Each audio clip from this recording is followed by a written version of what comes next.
চন্দ্রকোনা বিধানসভার ক্ষীরপাই পৌরসভার ৮ নম্বর ওয়ার্ডের কাশীগঞ্জে বিজেপির দলীয় পতাকা ছেঁড়াকে কেন্দ্র করে চাঞ্চল্য ছড়ায় এলাকায়। ঘটনাকে ঘিরে রাজনৈতিক উত্তেজনা তৈরি হয়। বিজেপির অভিযোগ, রাতের অন্ধকারে তৃণমূলের দুষ্কৃতীরাই পরিকল্পিতভাবে তাদের পতাকা খুলে ফেলে দেয়। এই ঘটনার প্রতিবাদে দলীয় কর্মী সমর্থকেরা ক্ষোভ প্রকাশ করেন। ক্ষীরপাই ফাঁড়িতে বিজেপির তরফ থেকে লিখিত অভিযোগ জানানো হয়। ঘাটাল চন্দ্রকোনা রাজ্য সড়ক অবরোধ করে বিজেপি।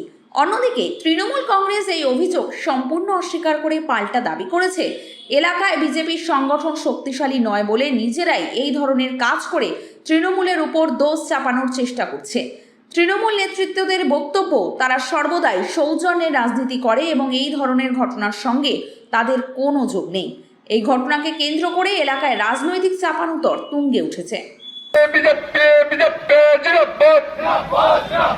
রাতের অন্ধকারে বিজেপির পতাকা ছাড়া হলো, ওখানে পুলিশ প্রশাসন জবাব দাও, জবাব তোমায় দিতে হবে, জবাব তোমায় দিতে হবে, জবাব তোমায় দিতে হবে। রাতের অন্ধকারে বিজেপি পতাকা ছাড়া হলো, ওখানে পুলিশ প্রশাসন জবাব দাও।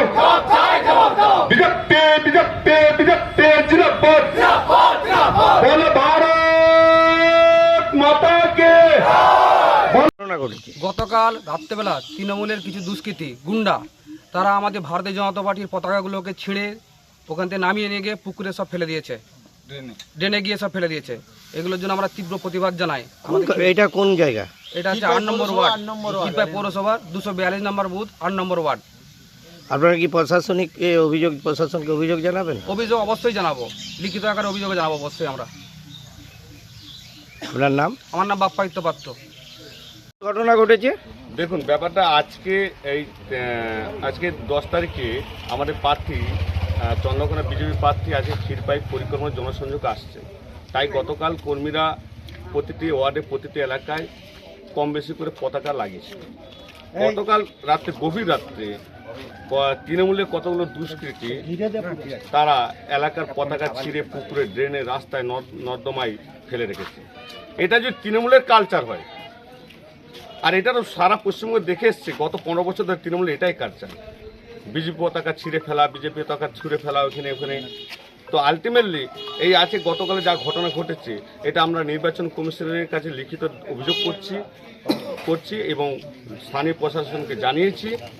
আর এর জন্য আমরা রাস্তা অবরোধ করতে বাধ্য হব এবং যতক্ষণ দ্রুত প্রশাসন না পদক্ষেপ নেয় ততক্ষণ পর্যন্ত আমরা এই রাস্তা অবরোধ কিংবা এই আন্দোলন থেকে। ঘটনাটা কোথায় ঘটেছে?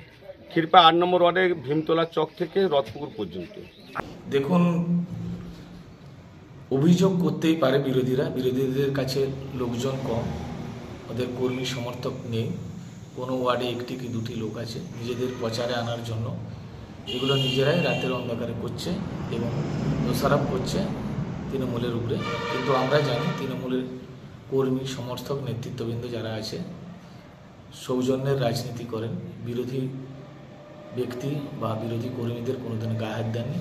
সবচেয়ে বড় তো ক্ষীরপাই শান্ত এলাকা, এখানে সমস্ত মানুষ যে যাই পার্টি করুক আমরা সৌজন্যতা দেখাই, কিন্তু প্রচারে আসার জন্য তাদের লোকজন হচ্ছে না। এত কোটি টাকা খরচ করে একটা বিধানসভায় মদ মাংস দিয়ে ভোট করাচ্ছেন, তারপরেও দেখছেন যে কর্মী সমর্থক মিছিলে লোক পাওয়া যাচ্ছে না।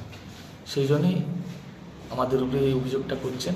আমি বিরোধীদের উদ্দেশ্যে বলবো, আপনারা মানুষের কাছে যান। আর একটা সবচেয়ে বড় বিষয় হচ্ছে, দেখুন, তৃণমূল কংগ্রেস সারা বছর মানুষের সঙ্গে থাকে। আমাদেরকে নতুন করে আর মানুষের বাড়ি বাড়ি প্রচারে যেতে হয় না। মানুষকে শুধু বলি 19 তারিখে ভোটটা আছে, আনন্দের উৎসবে মানুষ ভোট দিতে যায়।